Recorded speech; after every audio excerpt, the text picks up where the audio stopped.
The Seawolves have been able to break out of their zone quite cleanly for the most part, and they'll do it again here. Here's Nakagawa, had the hat trick over the weekend, and scores! Nakagawa, continuing his hot stretch, gives Stony Brook the 1-0 advantage. There's a reason we highlighted him as our impact player. He can make plays like that in an instant. Watch the dangle. Watch the stick work. Right past one and Couch to put it in the back of the cage and find the mesh. Liberty, a lot of stunned faces on that bench right now. This Seawolves team, they've got a chip on their shoulder. There's a lot of history between these two programs, and they are having a new era in Stony Brook.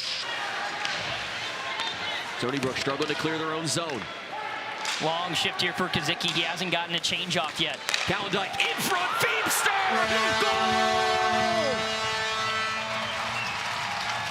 Liberty ties it up.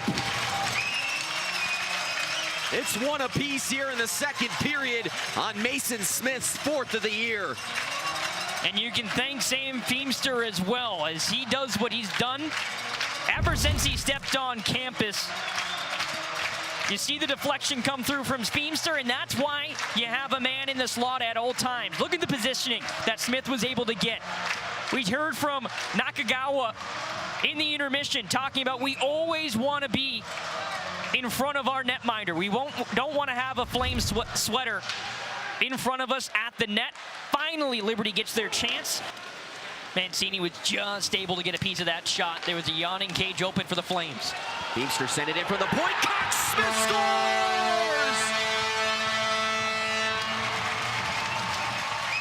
The Flames, in the blink of an eye, 2 goals and the lead.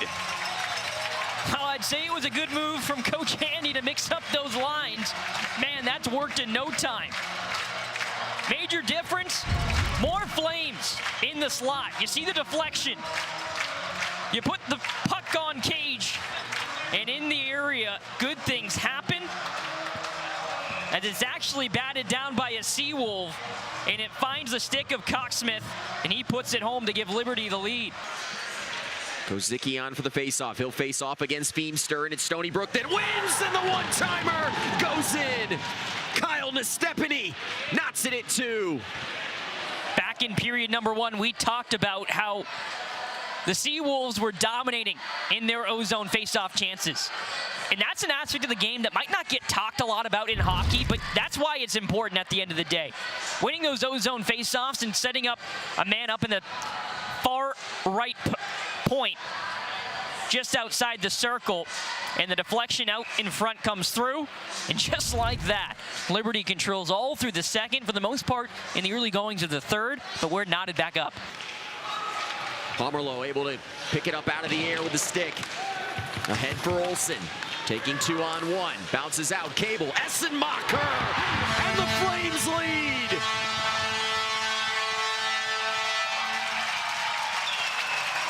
(3-2) Liberty as Cal Essenmacher comes through with 7 minutes to go.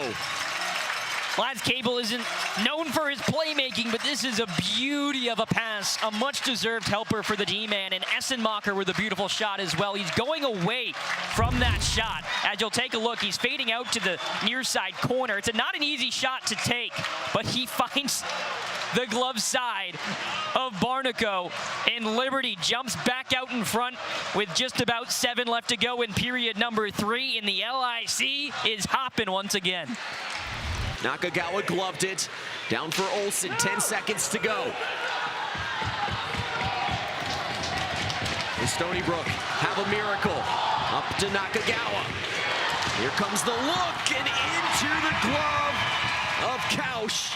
And the Flames survive. Survive is the right word. Once again, a little flat-footed out in the first period, but the Flames rebound in the second and the third. It's another great performance from Couch in between the pipes. But if you're the Seawolves, this is a game you can build on going into tomorrow. They almost shocked this Flames faithful. I don't know about you, Noah, but I am really looking forward to the rematch in just 24 hours' time. Yeah, impressive showing for Christopher Garofalo's side. A long travel day, and put in good work here tonight, coming up just short on the ice here inside the LIC. This Flames team, though, picking up win number 8, and they're starting to put some things together, Connor. They really are. You know, it's early for Stony Brook, that's for sure. It's still early for Liberty as well. Both these teams with a lot of influx of new talent, as we already talked about on the broadcast, and they're still figuring things out.